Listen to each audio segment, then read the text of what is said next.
ज्या वेळेला त्यांनी तुम्हाला विचारलं तर तुम्ही नाहीच म्हणाला? नाहीच म्हणायची. मग हो कशा कधी म्हणाले? नंतर 1-1.5 वर्षांनी परत ते पाठी लागले. मग हा सांगितलं. तुमचं म्हणणं आहे ते तुमच्या पाठी लागले, तुम्ही नाही? तुम्ही त्यांच्याकडे बघायच्या नाही? नाही बघायच्या असं नाही, असं बघायचं पण त्या नजरेने नाही बघायचं. मग तुम्ही काय म्हणजे ते म्हणतात त्यांच्या काही मनात नव्हतं, तुमच्याच मनात होतं. त्यांच्या मनात नाही होता असं नाहीये, असेल तर सांगायला. नाही तसं अगोदर नव्हतं, नंतर झालं. अगोदर नव्हतं, नंतर झालं. पण हे नंतर अंतर कमी कधी झालं? कधी तुम्हाला असं कधी वाटलं की त्यांना होकार द्यावा? ते रोज पाठी यायचे, बोलायचे, तर मग त्यांना हा सांगितलं. हा सांग. मग काय झालं हो म्हटल्यावर? मग आम्ही असं भेटायचं. थोडासा त्रास होता होटला म्हणजे त्याच्या पूर्वी ते सगळं मिटून झालं तर लग्नाला आम्ही. नाही पण त्यावेळेला तर वातावरण फार गंभीर होतं ना. खूप पण गंभीर. मग तुमच्याकडे जेव्हा ही गोष्ट कळलीच नाही, मग तुम्ही भेटायचे कुठे? असे रस्त्यावर येता जाताना. असं कुठे बाहेर जाऊन नाही भेटली? बाहेर म्हणजे गार्डन होतं विलेपार्लेला, आपलं विलेपार्लेच्या गार्डन मध्ये गार्डन होतं. काय खुश झालेत बघा आता. नाही खरं ते सांगतो, खरं ते सांगायचं. बरोबर आहे. खूप मोठी स्टोरी आमची. मग सांगा ना, सांगा ना. खूप मोठी स्टोरी. सांगा. असेच भेटत नंतर एक दिवस घरात कळलं. अरे घरात कळलं. कोणी बघितलं? कोणी माझ्या आत्याच्या मुलाने पाहिलं. मग त्यांनी घरी येऊन सांगितलं. मग मला आई वडिलांनी विचारलं, तर मी सांगितलं त्यांच्याशी मला लग्न करायचं. तर आई वडील तयारच नाही. तुम्ही सांगितलं विचारल्यावर? तर नाही, आपली जात वेगळी आहे, त्यांची जात वेगळी. मी बोलली नाही, मला त्यांच्याशीच लग्न करायचं आहे. मग ते तयारच नव्हते. मग मला खूप मारलं आणि मग मी जाऊन विहिरीत रात्री 10 वाजता विहिरीत जीव दिला मी.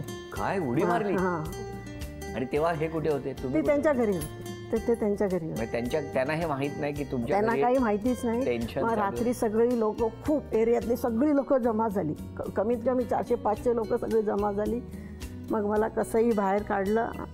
मग बाहेर काढून सगळं बेहोश होती मी. मग हॉस्पिटलमध्ये ॲडमिट केलं. मला 2 दिवस हॉस्पिटलमध्ये ठेवलं. पण मग घरी आल्यानंतर परत तेच रोज मारायचे आणि मी तेच जिद्द घेऊन बसली होती. करणारच ते करणार. मग आयांच्या पाठी पण खूप लागले होते ते. मग तुम्हाला मारहाण वगैरे नाही ना झाली? नाही, मारहाण नाही. त्यांना नाही मारायचे. माझे सगळे नातेवाईक तिकडेच राहायचे. तर माझ्या आईची आई ती म्हणाली, कशाला या मुलीला तुम्ही एवढं मारतात आणि आम्हाला कोणाला बघवत नाही. आजूबाजू सगळे लोक म्हणायचे, एवढे सगळ्यांच्या समोर मारायचे ना बाहेर. मग ती म्हणाली, नाही मला हे बघायला होत नाही. तुम्ही कोणी लग्न करून देणार नाही तिला, तर मी जाऊन लग्न करून देणार. मग माझ्या आजीने मला वसईमध्ये वज्रेश्वरीच्या देवळात मामा मामी त्या लोकांनी सगळ्यांनी आणि ह्यांना सांगायचे रोज की पळून ने, आम्ही लग्न करून देणारच नाही. पळून ने तू. हे म्हणायचे मी पळून नेणारच नाही, मी लग्न करूनच नाही येणार. काही झालं तर मी लग्न करून जाणार, घेऊन जाणार तुमच्या मुलीला, मी पळून जाणार नाही. पण लग्न झाल्यावर काय प्रतिक्रिया? लग्न झाल्यानंतर काहीच नाही, काय शांत झालं. शांत. आम्ही आमच्या घरी गेलो, त्यांच्या घरी, बस. पण मग घरच्यांशी बोलणं होतं? बोलणं होतं तसं. पण जास्त जाणं बिणं काही नाही जास्त. अजूनही नाही जात. माझा भाऊ समोर बसला, त्याला विचारा. तो लहान होता, 4 वर्षाचा होता तो. तुम्हाला हे सगळं आठवतंय? पण तुम्ही गेलाच नाहीत घरी. मग आता तरी जाता की? जाते असं नाही. काहीतरी दुःखाचं असेल तर जातं, सुखात पण फार कमी. आणि ते मला जाऊनच पण देत नाही. आणि जायचं असेल तर जा, संध्याकाळपर्यंत मी यायच्यात घरी पाहिजे. आणि आता पुढच्या 5 चिठ्ठ्या किंवा पुढची 5 नावं कुठली येणार ते बघूया. त्यासाठी पहिलं नाव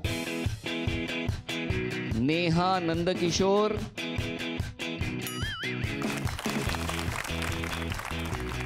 आडनाव वाचायच्या आधी तुम्ही पुढे कशा आला? अरे म्हणजे नेहा नंदकुमार म्हटलं ना म्हणून. पण आडनाव सांगायचंच राहिलं. ते आता बोलाल पुढे म्हटलं. तुम्ही सांगा आता. राणे, नेहा नंदकुमार राणे. राणे.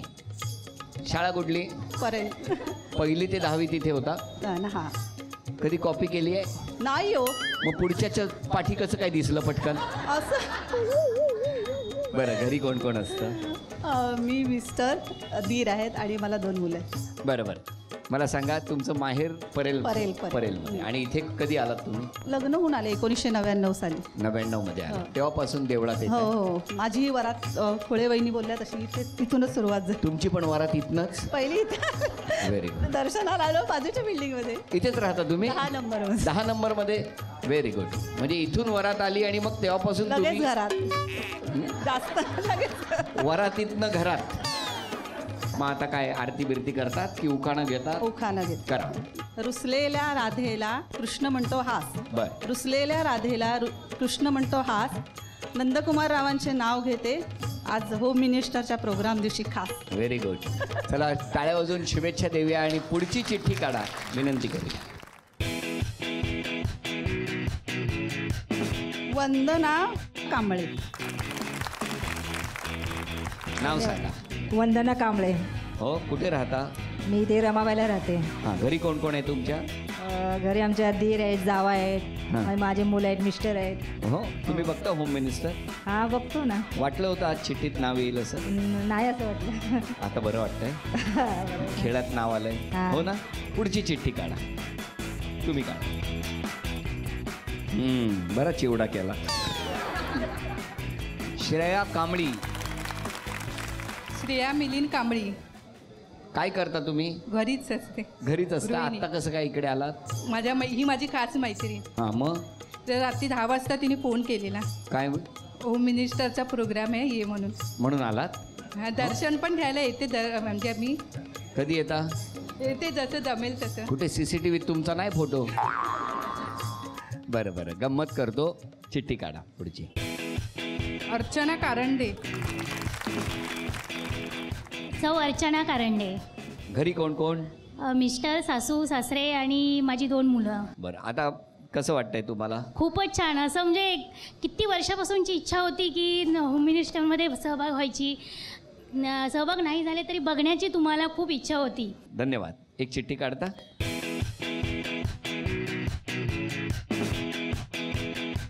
रेखा प्रफुलकर. पिंपुटकर. पिंपूरकर. नमस्कार. नाव सांगा. रेखा विनोद पिंपुटकर. कुठे राहता? घाटकोपरमध्ये निलियोग अपार्टमेंटमध्ये. काय करता तुम्ही? हाऊसवाईफ. हाऊसवाईफ. बरं. घरी कोण कोण? मी, माझा मुलगा आणि माझे मिस्टर. मग आज तुमचं नाव जाहीर झालं, बरं वाटतंय की नाही? हो. आज काय तुम्ही गाणं म्हणणार? नाही. हां, उखाणा घेणार? हो.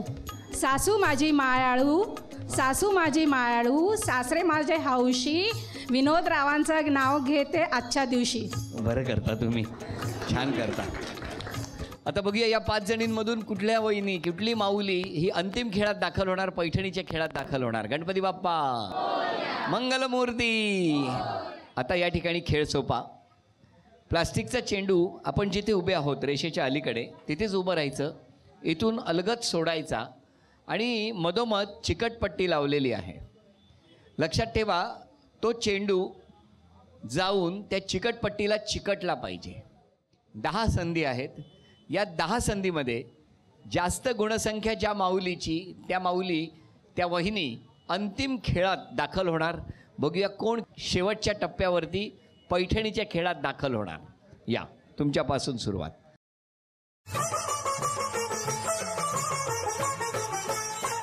एक, 2,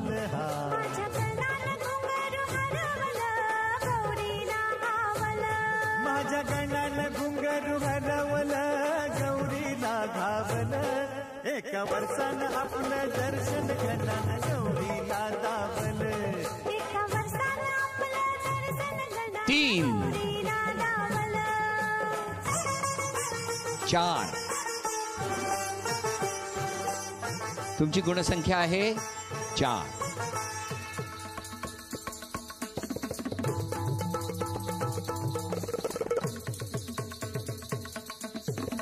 1,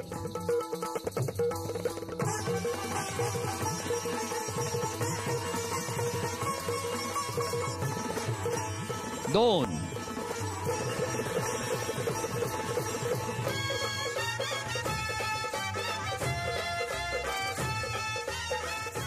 आता आपण आहोत ते विक्रोळीमध्ये आणि तिथलं हे जागृत असं श्री गणपती बाप्पाचं, श्री गणेशाचं मंदिर. घरी कोण कोण आहे? घरी एक माझा मुलगा डायरेक्टर आहे अमित कदम, आणि दुसरेही माझे मिस्टर, ते माझ्यापेक्षा 10 वर्षांनी मोठे आहेत. ते घरीच असतात, जेवतात झोपतात.